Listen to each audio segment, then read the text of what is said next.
Party నాయకులందరినీ ఒప్పిస్తానని నేను చెప్పిన. మీరు మీ మాట నిలబెట్టుకున్నారు. నేను కూడా పెద్దల అండతో, ఉత్తమ్ కుమార్ రెడ్డి గారి అండతో, కోమటిరెడ్డి అండతో, జూపల్లి గారి అండతో, దామోదర రాజనరసింహ గారి అండతో, ఇతర మంత్రులు పెద్దలు, ఉప ముఖ్యమంత్రి బట్టి విక్రమార్క గారి అండతో ఇవాళ 60 రోజుల్లో 5,000 కోట్ల రూపాయలు ఇవాళ ఈ గడ్డ మీదకి తీసుకొని వచ్చిన మిత్రులారా, ఎన్నడైనా ఎప్పుడైనా ఎవరైనా కలలోనైనా ఊహించారా నారాయణపేట కొడంగల్ ఎత్తిపోతల పథకం?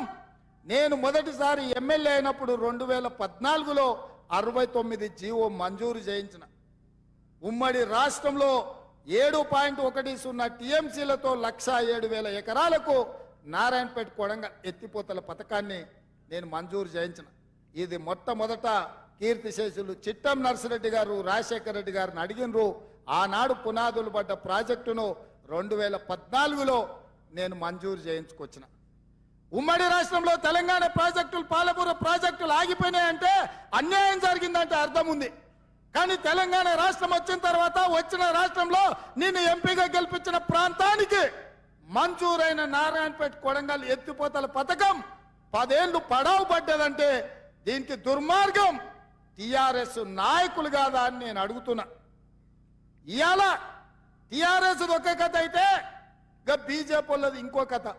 సన్నాయుడెంబడి కొమ్మోడెంబడి సన్నాయుడు పడ్డట్టు బీజేపీ బీఆర్ఎస్ ఒక్కడే కూర్చున్నారు. ఇవాళ సీకట్లో ఒప్పందం, పొద్దుటి పూట ఈయనతో మాట్లాడతారు, రాత్రి పూట వాళ్ళతో మాట్లాడుకుంటారు. ఇవాళ బీజేపీ వాళ్ళు కూడా ఓట్లు అడుగుతారు. నరేంద్ర మోడీ పాలమూరు జిల్లాకు వచ్చి వారు మాట ఇచ్చిండ్రు 2014లోనే పాలమూరు రంగారెడ్డి ఎత్తిపోతల పథకాన్ని జాతీయ ప్రాజెక్టు చేస్తా, నా బాధ్యత అని మహబూబ్ నగర్ గడ్డ మీద నరేంద్ర మోడీ గారు మాట్లాడిండ్రు. నేను ఇవాళ అడుగుతున్నా భారతీయ జనతా పార్టీ నాయకులను, కిషన్ రెడ్డిని, డికే అరుణ గారిని, జితేందర్ రెడ్డిని, ఈరోజు శాసనసభ్యులను అడుగుతున్నా. 2014లో మహబూబ్ నగర్ జిల్లా హెడ్ క్వార్టర్లో పాలమూరు రంగారెడ్డి ఎత్తిపోతల పథకాన్ని జాతీయ ప్రాజెక్టుగా ఇస్తా అని మాటిచ్చిన నరేంద్ర మోడీ 10 ఏళ్లైనా పాలమూరు ప్రాజెక్టును ఎందుకు పట్టించుకోలే? ఇప్పటికైనా మీ ప్రభుత్వం 10 ఏళ్లు అధికారంలో ఉంది, మీ కిషన్ రెడ్డి కేంద్ర మంత్రిగా ఉన్నాడు. మా పాలమూరు రంగారెడ్డి ఎత్తిపోతల పథకానికి జాతీయ ప్రాజెక్టు ఎందుకు ఇయ్యలేదని నేను అడుగుతున్నా.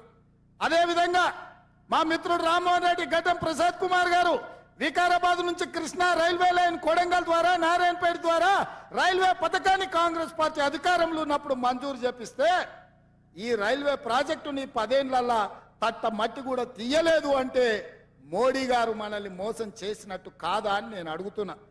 ఇవాళ మన జిల్లాకు జాతీయ రహదారులు ఎందుకు కుంటి నడక నడుస్తున్నాయి, ఎందుకు పనులు పూర్తయితలేవని నేను అడుగుతున్నా.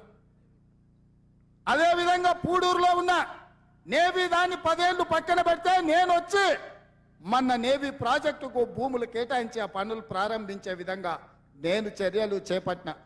ఇవాళ మిత్రులారా, బీజేపీ నరేంద్ర మోడీ 10 సంవత్సరాలు ప్రధానమంత్రిగా ఉన్నాడు.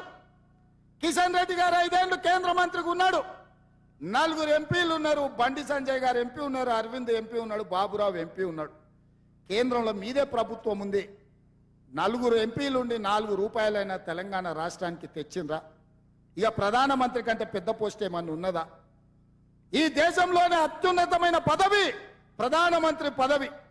ఆ ప్రధానమంత్రి అభ్యర్థి పాలమూరుకు వచ్చి పాలమూరు సభలో నాకు అండగా నిలబడండి, పాలమూరు రంగారెడ్డి ఎత్తిపోతల పథకాన్ని జాతీయ ప్రాజెక్టు చేస్తా అని మాట ఇచ్చింది.